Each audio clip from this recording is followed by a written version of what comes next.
Cari amiche e cari amici della Tenda TV, ben ritrovati, secondo appuntamento con 4 passi, la rubrica che vi porta a scoprire le bellezze del territorio vittoriese e a conoscere gli scrigni nascosti appunto del nostro bel territorio. Grazie per averci seguito in tanti nel corso della prima puntata. E oggi il nostro percorso continua. Do sempre il benvenuto a Silvia Bevilacqua, che è qui in studio con noi. Grazie, ben trovata. Grazie. Dove andremo oggi? Oggi vi portiamo a Manzana, alla scoperta della chiesa di San Giorgio. Questo è il titolo di una cartina che adesso vi mostro, che è un bel disegno acquarellato della chiesa e del territorio appunto di Manzana. Siamo vicini a Formeniga, e qui in questa cartina voi potrete trovare alcune fotografie.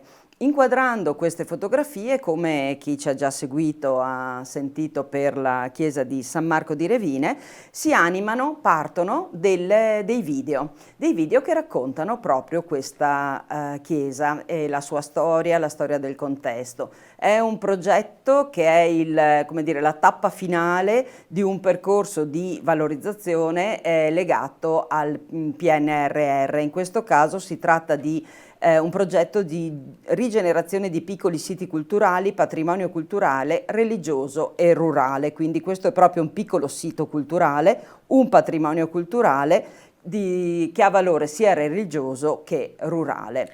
Ecco, allora spieghiamo appunto, perché in tanti ce l'avete chiesto in questi giorni, come funziona questa cosa delle cartine. Allora voi potrete trovare appunto in parrocchia, in alcuni luoghi, queste cartine che sono delle cartine cartacee, quella che ha Silvia in mano in questo momento. E poi col vostro cellulare andate ad inquadrare le foto che sono presenti all'interno di questa cartina e vi si aprono dei piccoli spezzoni di video in cui ci sarà sempre Silvia che vi racconterà alcuni aspetti, alcuni dettagli specifici di alcuni argomenti riguardanti in questo caso la chiesa di San Giorgio. Ecco, quindi questa è la modalità. Dopodiché per voi telespettatori della Tenda TV, così in anteprima, comodamente sul vostro divano, tra qualche istante potrete vedere il documentario completo con il racconto della chiesa di San Giorgio. Ci diceva che ci troviamo nella zona di Formeniga. Anche qui sfido i vittoriesi, chissà quanti vittoriesi erano a conoscenza di questa piccola chiesetta, quali sono le sue caratteristiche, che cosa vedremo tra poco nel video. Allora, nel video sono montati appunto gli 8 video che compongono la presentazione di questa chiesa. Allora, innanzitutto si parla del contesto, ma dal punto di vista storico, quindi questa chiesa dedicata a un santo molto antico, San Giorgio, è un cosiddetto megalomartire, nel senso che la sua devozione è condivisa sia dal mondo cattolico, ortodosso, e anche ha delle narrazioni e una presenza anche nel mondo islamico. Un santo molto antico. Bene, quando noi troviamo dei santi molto antichi, dobbiamo sempre chiederci se questo si accompagna anche alla fondazione dell'edificio, quindi l'antichità del nome corrisponde all'antichità del sito. Questo aspetto in questo caso è assolutamente certo. Siamo in presenza di una chiesa sicuramente antecedente all'anno 1000, e questo viene documentato dalla tessitura muraria, dalla posizione, ma soprattutto questo fa parte di una sorta, la chiamerei costellazione, di siti che ricordano santi molto antichi. Dobbiamo ricordare che, come lo vedrete poi meglio spiegato nel video, adesso sarò molto veloce, quando cade l'impero romano cade anche la frequentazione delle grandi strade romane che avevano caratterizzato proprio la vita dell'impero romano, no? E la viabilità si sposta in altri luoghi, quindi in luoghi più rialzati, strade più incerte, strade meno sicure per certi aspetti, per la viabilità, però danno altre sicurezze.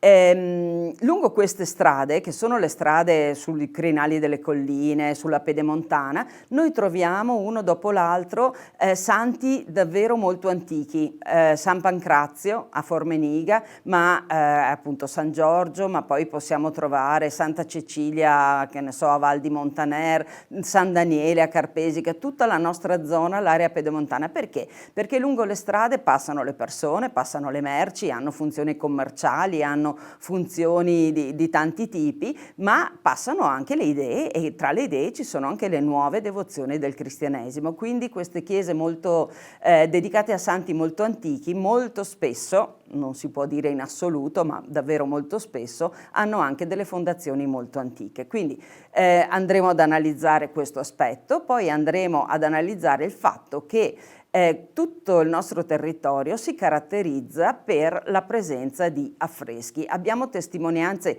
piccole, ma che partono dal 200. Sono piccoli frammenti, è come avere i pezzettini di un puzzle, no, che sono slegati l'uno dall'altro, ma poi man mano che ne troviamo altri, cominciano a darci un'idea, a comporre un disegno. Quindi affreschi che sono, in questa chiesa troviamo affreschi che sono del 200, poi sovrapposti quelli del 300 e poi sovrapposti quelli della metà del 400. Ma non è una cosa unica della chiesa di San Giorgio di Manzana, questo lo troviamo in tutto il territorio.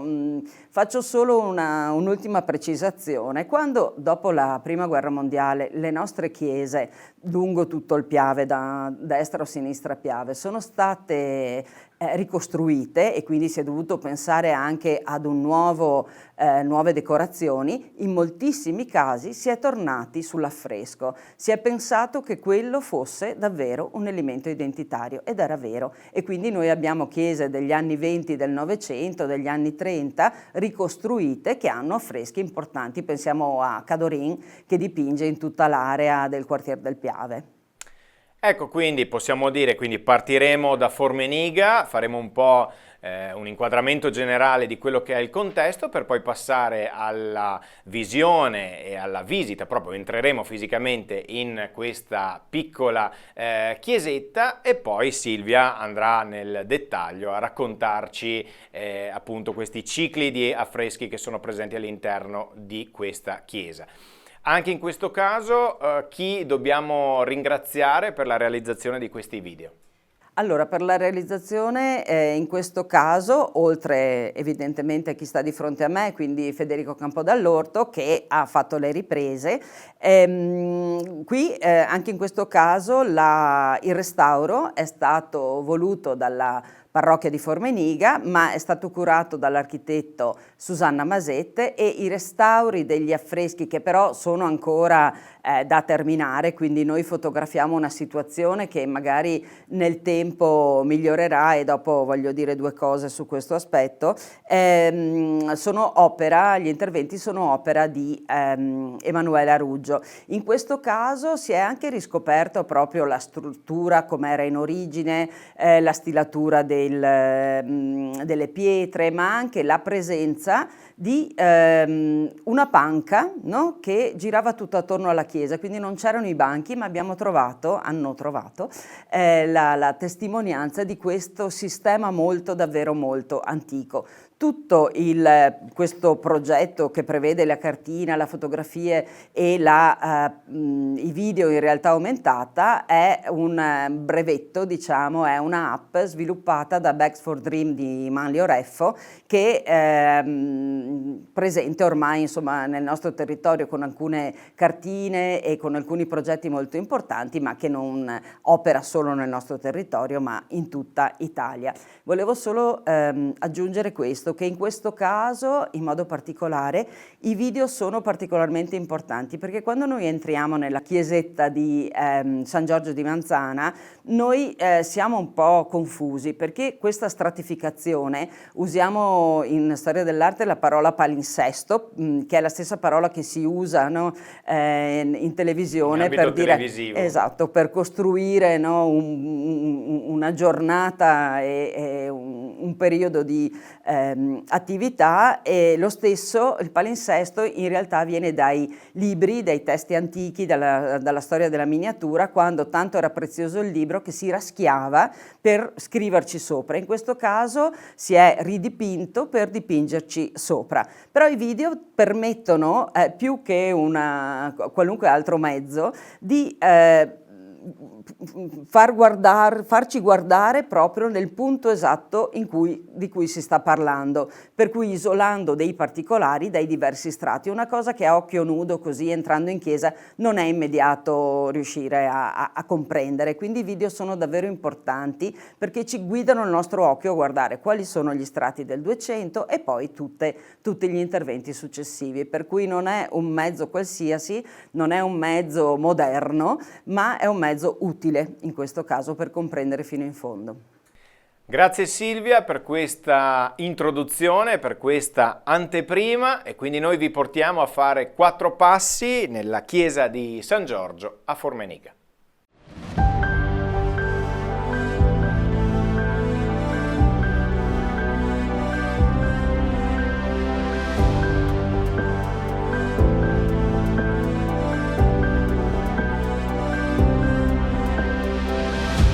Lunghe cordonate collinari si allineano in direzione est-ovest ai piedi delle prealpi. Sono rilievi Hogbeck, geologicamente già abbastanza rari, ma qui sono resi unici dalla caparbietà degli agricoltori che nei secoli hanno trovato le tecniche agricole adatte alla coltivazione della vite. Oggi queste colline sono famose per il paesaggio creato dalla produzione del prosecco. Nel territorio che circonda Conegliano e Vittorio Veneto troviamo altre dorsali.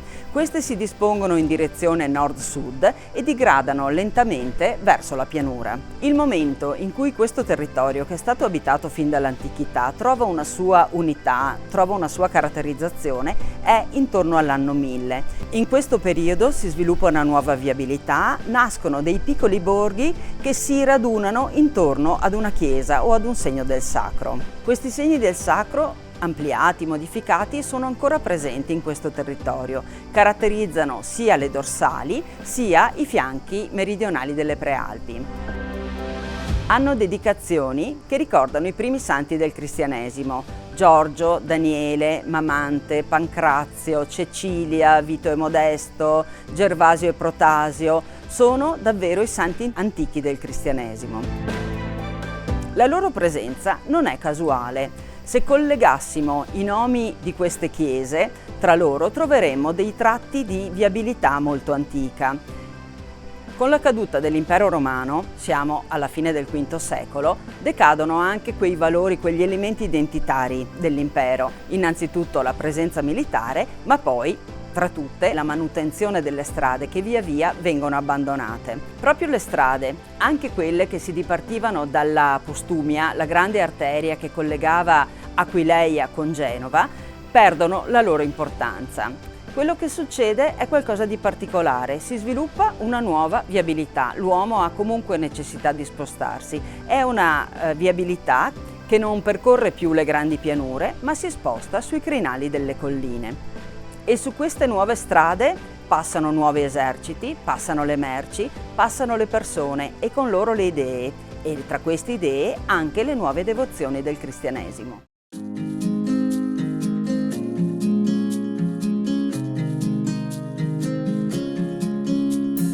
La parrocchiale di Formeniga sorge sulla sommità di una dorsale. È dedicata a San Pancrazio. San Pancrazio è un martire quattordicenne, nato in Turchia e morto a Roma nel 304. Ma in questa chiesa si venerano anche i santi Nereo e Achilleo, 2 santi anch'essi martirizzati nei primi secoli, di cui la diocesi di Ceneda conserva preziose reliquie. Tutti e 3 questi santi, Pancrazio, Nereo e Achilleo, si venerano il 12 di maggio.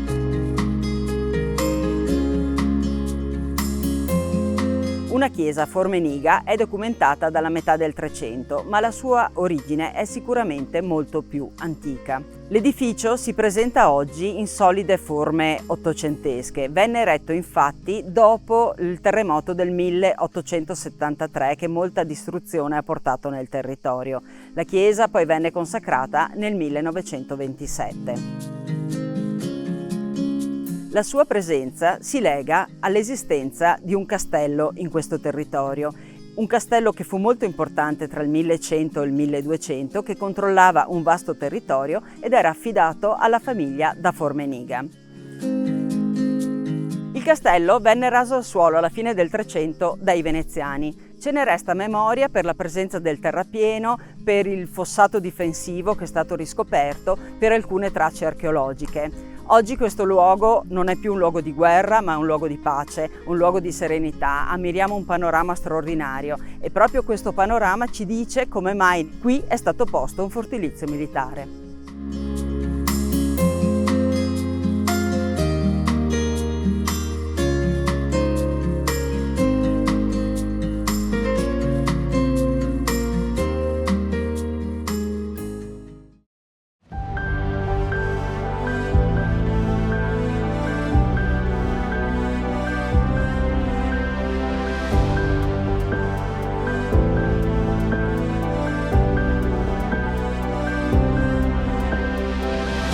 Il primo documento che attesta l'esistenza di questa chiesa di Manzana risale al 1345. La chiesa sorge sul territorio dell'antica pieve di San Pietro di Feletto, che però è attestata nel 1124, e risulta dipendente dalla chiesa di San Pancrazio di Formeniga, che sorge poco lontano. Sono i ritrovamenti archeologici, l'osservazione della tessitura muraria e la presenza degli affreschi che in realtà riescono a farci datare la chiesa poco dopo l'anno 1000. Nel 1100 viene sopraelevata e l'osservazione della cesura della tessitura muraria ci mostra che l'abside è stato aggiunto intorno al 1200.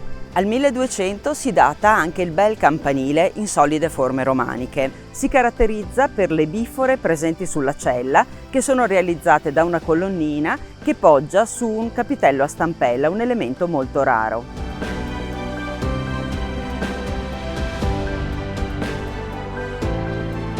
Una cesura sul pavimento ben visibile ci dichiara che la chiesa è stata allungata. Un ampliamento è sempre la manifestazione di una chiesa che cresce, che è frequentata, che ha una sua vita pastorale. Questo allungamento è stato reso possibile dalla creazione di un terrapieno fatto di materiale vario, ma all'interno del quale sono stati anche trovati parecchi frammenti dipinti.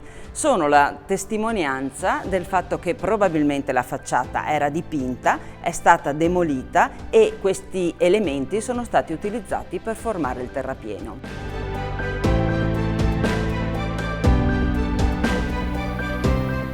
Vero tesoro di questa chiesa sono gli affreschi. Qui troviamo ben 3 strati sovrapposti, dalla fine del 200 alla metà del 400, ma poi altri interventi sono stati fatti nel 700 e anche nel 900. Ad un certo punto della storia gli affreschi sono stati ricoperti. Quale ne sia stata la ragione, la necessità, non lo sappiamo, cambiamento del gusto o forse le pestilenze. Fatto sta che per secoli poi questi affreschi non sono stati visibili. Bisogna aspettare il 1982, quando questi affreschi vengono pian piano scoperti. Da quel punto in poi la chiesa viene studiata, viene apprezzata e ancora adesso sono in atto dei lavori per renderla fruibile e soprattutto per renderla più conosciuta al grande pubblico.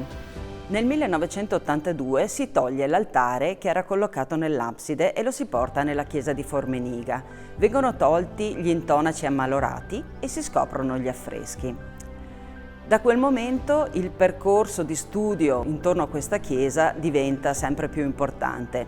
Si scopre, ad esempio, che la chiesa non è mai stata intonacata, se non in corrispondenza delle immagini affrescate o dipinte o delle croci di consacrazione.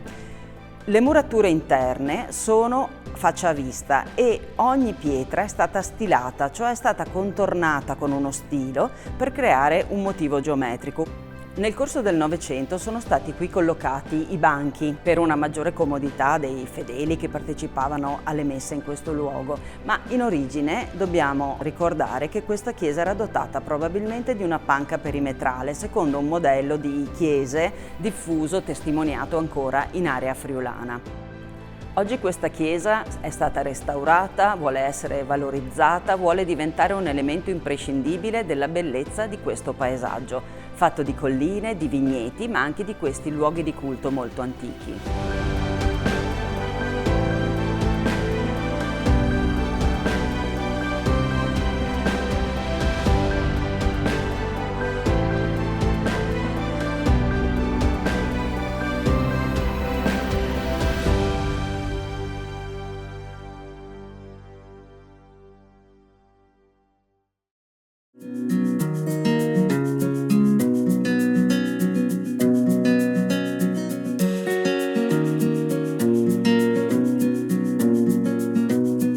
San Giorgio è un santo antico. Era nato a Lod, l'attuale Lidda, vicino a Tel Aviv in Israele, e sulla sua tomba è stata costruita una delle più antiche basiliche, quindi una basilica costantiniana. Reliquie preziose del suo corpo sono presenti a Roma nella chiesa di San Giorgio al Velabro. San Giorgio, il cui nome significa agricoltore o forse ancor meglio apicoltore, è nato nel 289 ed è stato martirizzato nel 304, all'epoca dell'imperatore Diocleziano, questo imperatore illirico che ricordiamo per le sue persecuzioni molto crudeli. San Giorgio è un santo militare e la sua narrazione è molto antica, risale al 496 e questo già è un'indicazione dell'importanza di questo santo. È un cosiddetto megalomartire, cioè un santo che è riconosciuto sia dalla Chiesa d'Occidente che da quella d'Oriente e anche ha una narrazione, una trattazione anche nel mondo islamico. A lui sono dedicate tantissime chiese anche in questo territorio. È un santo straordinario della tradizione cristiana. Straordinario perché sono incredibili le sue azioni in vita, le fasi del martirio e anche i miracoli dopo la morte. San Giorgio è simbolo di Cristo, che sconfigge il male e sconfigge la morte. Rappresenta anche in modo molto concreto il versetto 13 del Salmo 91 che dice: sconfiggerai leoni e draghi.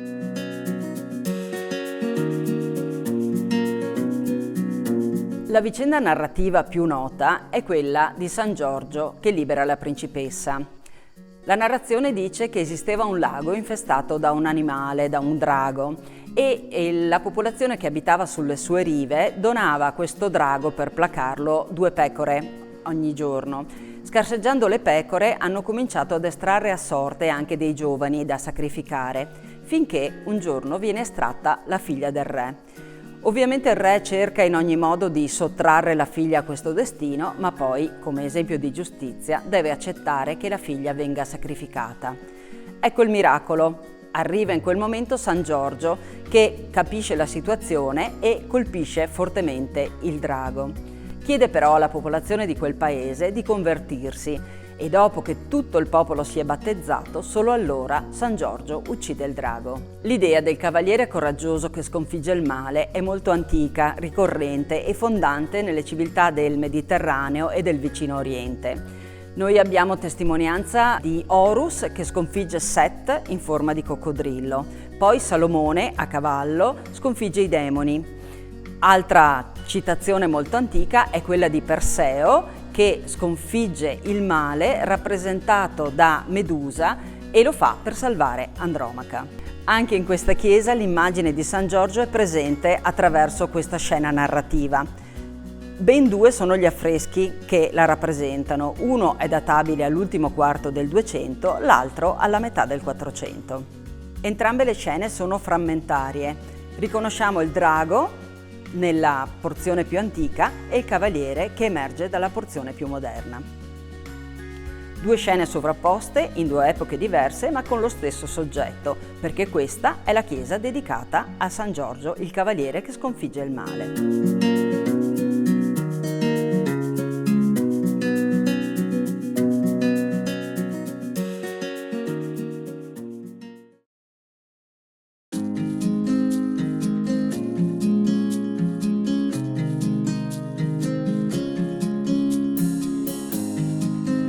Come spesso accade in questi contesti, sono gli affreschi più antichi quelli che destano maggiore meraviglia. Gli affreschi più antichi qui si datano al 1270-1280, quindi ben 750 anni fa. In quel momento un artista dipinge nell'abside, nell'arcone del presbiterio e anche nella parete sinistra dell'aula. Qui realizza un'immagine di San Giorgio, poi un'immagine di San Michele che pesa le anime e alcune figure di santi. A destra dell'arcone dell'abside questo artista dipinge un San Michele che pesa le anime, una psicostasia. Quindi abbiamo l'immagine, il volto di San Michele, la mano destra tiene una lunga lancia, mentre la sinistra tiene in mano la bilancia.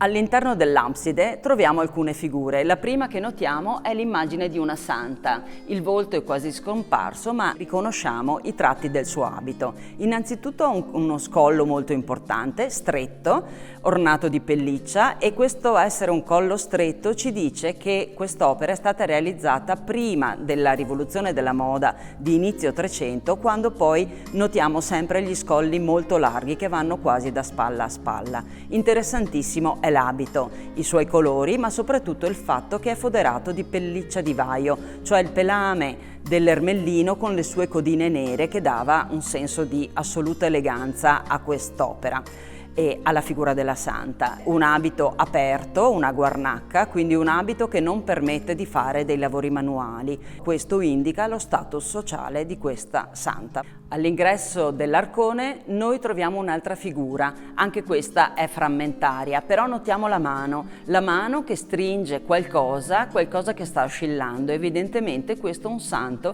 che ha in mano un turibolo per incensare. Notiamo i colori della veste, che sono bruni e rossi e con le bordure gialle. Questa veste molto preziosa e molto abbondante è foderata anch'essa di ermellino. Anche la calotta dell'abside in origine doveva essere decorata. Oggi tutta questa decorazione è andata perduta, però ci resta un piccolo e significativo frammento. Alla base abbiamo una sorta di arcobaleno, doveva essere l'elemento che incorniciava la figura di un Cristo in mandorla o forse di una Deesis di gusto bizantino, che ahimè è andata completamente perduta. Un ultimo santo, appartenente a questa teoria di santi duecentesca, è presente all'estrema destra del tamburo. Indossa una veste bruna e sopra un prezioso mantello blu. Il volto è frammentario. Sono dei piccoli segni, però sono segni che sono molto espressivi. Gli occhi sono segnati con un solo puntino, però è un puntino che ci dà l'idea di una gioia, di una felicità. La cosa più interessante di questo frammento sono però i piedi, che indossano dei sandali che potremmo ancora trovare in vendita ai nostri giorni, e soprattutto i piedi sono messi in una posizione che ci indicano proprio l'incedere, il camminare, la voglia di andare in fretta ad annunciare la parola di Dio. L'ultimo frammento duecentesco riguarda proprio la figura di San Giorgio. Ahimè è molto frammentario, ma è importante averlo trovato perché ci attesta la dedicazione originaria di questa chiesa, che quindi nel 1200 si decide di fare un'immagine narrativa di San Giorgio che uccide il drago. Di fronte a questi palinsesti così complessi, con strati sovrapposti così numerosi, il dubbio di chi qui viene per un restauro è quello di sapere dove fermarsi, cosa salvare o cosa poter sacrificare. In questo caso è stata fatta la scelta di mantenere tutto, di non perdere niente, di conservare al massimo la lettura di ogni strato. Un'ultima annotazione tecnica: questi dipinti duecenteschi non sono degli affreschi, ma sono delle pitture fatte direttamente sullo scialbo di calce, su una superficie bianca che doveva essere in origine davvero fulgente. Le figure sono prive di ambientazioni, quindi si dovevano staccare proprio dal fondo bianco. Il pittore è molto capace, riesce con un solo segno di pennello a fare l'arcata sopraccigliare, segna con perfezione gli occhi, crea delle mani che stringono, che fanno oscillare, quindi sono molto espressive, e anche i piedi riescono a dare l'idea del camminare. Questo pittore non ha un nome, però ha uno stile riconoscibile. Riesce a dipingere con mano sicura e i suoi modelli di riferimento sono sicuramente tratti dalle miniature del periodo. Dall'arte di illustrare i libri lui trae l'essenziale, il modo molto diretto di dipingere, e questo è un elemento importante perché ci dice quanto nel 200 la pittura prendesse spunto dalla miniatura, da quella che ingiustamente per secoli abbiamo chiamato un'arte minore, ma davvero minore non è. La scoperta di siti come questo, di cicli di affreschi duecenteschi, non è così rara nel territorio. Nel 2014 è stato riportato a nuova vita l'oratorio dedicato a Sant'Urbano I Papa, un santo antico anche questo, morto nel 230, nel territorio di Godega di Sant'Urbano. Un piccolo oratorio dove lavora un artista itinerante, lo stesso artista itinerante che lavora anche qui a Manzana. Ora abbiamo assegnato le opere a questo maestro di Pianzano. Abbiamo un piccolo repertorio dei suoi interventi e speriamo che piano piano, con altri restauri, con altre scoperte, riusciremo a comporre anche un catalogo più corposo di questo artista o di altri artisti che nel 200 hanno lavorato in questo territorio.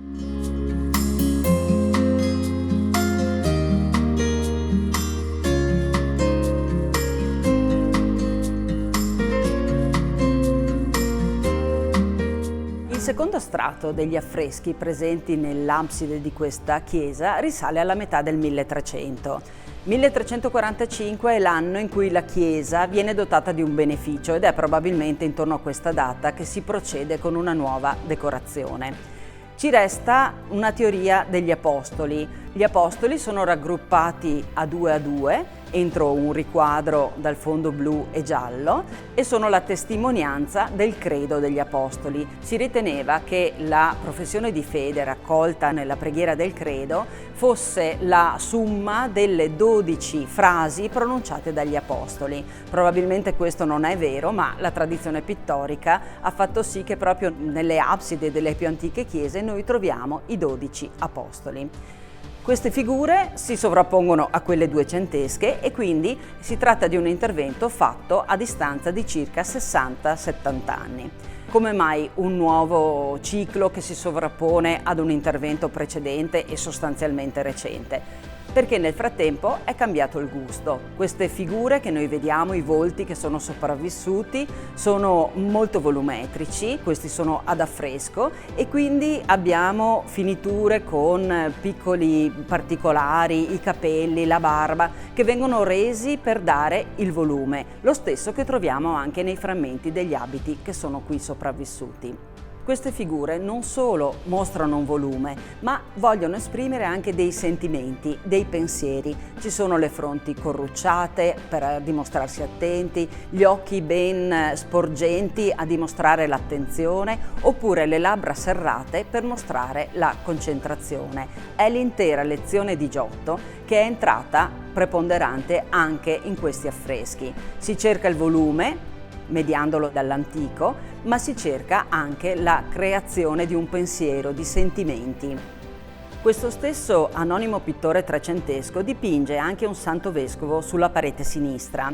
Lo vediamo riquadrato allo stesso modo delle figure degli apostoli nell'abside, quindi con un riquadro blu e giallo. La figura è stante, guarda diritto verso di noi, ha una bassa mitria, ma con delle bordure ben evidenti dove si notano anche delle perle. Con la mano sinistra tiene il libro e con la mano destra invece compone con le dita il monogramma di Cristo. Il volto ha un'espressione molto solida, molto ferma e anche le pieghe della casula mostrano una perfetta volumetria. Siamo quindi in un momento di passaggio. Un pittore pienamente giottesco nel fare i volti e nel panneggio, ma che al contempo mette in mano quei simboli ancora legati alla tradizione bizantina. Nel 1305 Giotto aveva concluso il suo intervento a Padova alla Cappella degli Scrovegni. Poco prima aveva realizzato un bellissimo crocifisso a Rimini e proprio da Rimini degli artisti avevano portato il suo linguaggio a Susegana. La Grande Guerra ci ha privato di quel ciclo pittorico, però da lì tanti artisti itineranti hanno portato le novità di Giotto anche in questi luoghi un po' remoti del nostro territorio. La rivoluzione di Giotto è stata potente e come tutte le rivoluzioni ha avuto una rapidissima diffusione.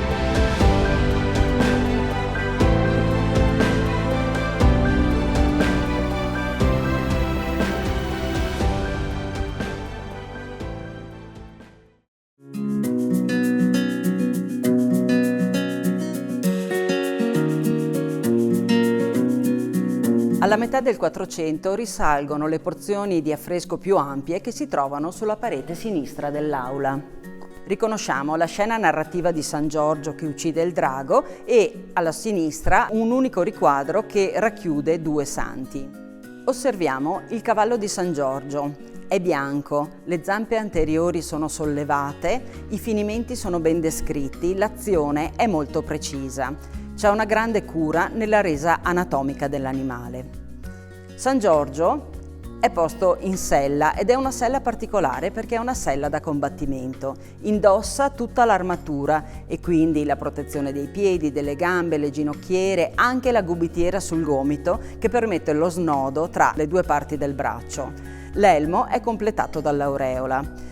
Grande attenzione è posta anche nella parte ventrale, dove si riconoscono tutte le falde con cui è realizzata questa armatura. Interessante ovviamente anche il piccolo mantello con quella croce rossa su fondo bianco, è l'emblema di San Giorgio e lo troviamo presente in tanti stemmi delle nostre città e anche nella famosa bandiera inglese. La posizione del cavallo, la tensione della gamba, la posizione della lancia rendono chiaramente l'idea di un'azione potente, rapida, controllata. È un peccato che il drago e la principessa non siano giunti fino a noi. Grande cura è posta anche nella descrizione della città.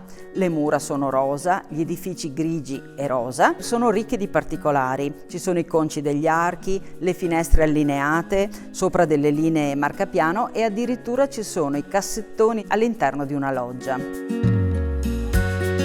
Le 2 figure dei santi sono prive delle teste, però la presenza degli attributi ci permette di riconoscerle. Abbiamo San Pietro che tiene le chiavi in mano e dall'altra parte San Giovanni Battista, riconoscibile per l'abito e anche per il cartiglio dove leggiamo ancora la scritta Ecce Agnus Dei.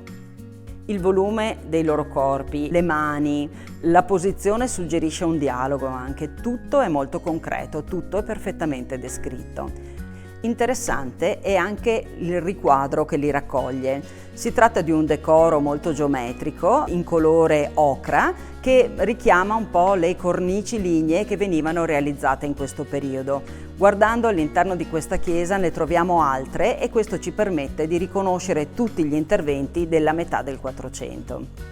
Le stesse cornici le troviamo anche intorno all'arcone del presbiterio e qui troviamo la scena, suddivisa in 2 parti, dell'Annunciazione. A sinistra c'è l'angelo annunciante con la sua veste abbondante e le sue particolarissime ali verdi. Dall'altra parte troviamo la Madonna inginocchiata che prega e quindi la Madonna annunciata. Molto interessante è guardare lo sfondo di questo riquadro dove troviamo, come è tradizione, la camera di Maria. Qui, con pochi tratti, il pittore ci descrive il letto con la coperta rossa, il cuscino cilindrico, la struttura proprio del letto e anche una panca posta al fianco del letto con la sua chiusura.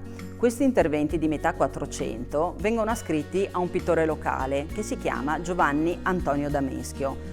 In tutte le sue opere ricorrono questi colori chiari, il rosa, il verde e questo gusto per la definizione linearistica, per la grafica nei suoi affreschi. È un artista presente nel territorio, lo ricordiamo soprattutto per gli interventi fatti nella chiesa di San Michele a Salsa e nel piccolo oratorio di Santa Maria Nova a Soligo.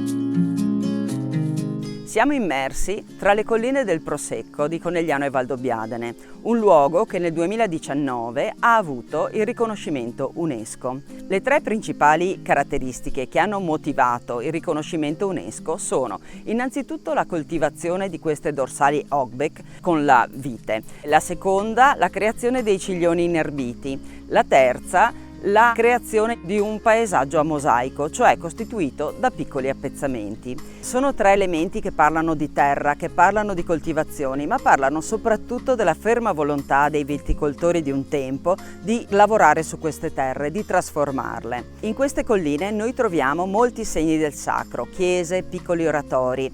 Sono elementi caratterizzanti del territorio e intorno a loro sono nate delle piccole comunità, dei piccoli paesi, dei borghi. Sono luoghi che sono sempre stati curati, sono sempre stati abbelliti. Tutto ciò parte più o meno intorno alla metà del 1200, quando cominciamo a trovare segni di decorazioni, affreschi. Proprio questo, la presenza degli affreschi, è un elemento caratterizzante, potrebbe essere considerato il 4º elemento distintivo che caratterizza il territorio, perché qui è nata proprio una civiltà dell'affresco che partendo dal 1200 arriva fino ai giorni nostri. Addirittura c'è stato un grande momento di rilancio dopo la Prima Guerra Mondiale. Le distruzioni che quel conflitto ha portato su questo territorio hanno spinto la popolazione a riattivarsi, a dare nuova vita ai luoghi di culto e lo ha fatto proprio rivalorizzando la presenza degli affreschi. Quindi nelle chiese di questo territorio noi troviamo anche affreschi della seconda metà del Novecento.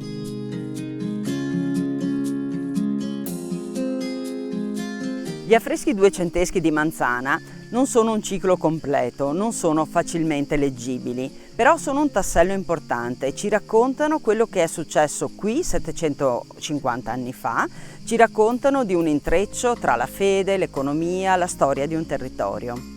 Porzioni duecentesche di affreschi li troviamo nella pieve di San Pietro di Feletto, ma poi li troviamo anche nell'oratorio di Sant'Urbano, a Godega di Sant'Urbano, a Pianzano, li troviamo a Santa Bona di Vidor e poi li troviamo a Feltre nel santuario dei Santi e Vittorio Corona e così anche in altri posti. Il cuore della presenza duecentesca del territorio è ovviamente l'abbazia di Follina. Ecco allora che in questo tessuto ritrovare gli affreschi anche a Manzana diventa un tassello importante per dimostrare la qualità artistica che c'era in questo territorio 750 anni fa, per capire gli intrecci di strade e anche intrecci di devozione. Qui vengono celebrati santi antichi, San Pietro, San Pancrazio, San Giorgio, Sant'Urbano, il XVII Papa. Le tracce diventano più numerose risalendo lungo i secoli. Numerose sono le presenze trecentesche e ancora di più quelle quattrocentesche. Potremmo dire che non c'è paese che non conservi un ciclo o almeno delle tracce della pittura del XV secolo. Evidentemente, per leggere la storia dell'arte del Veneto si parte da Venezia.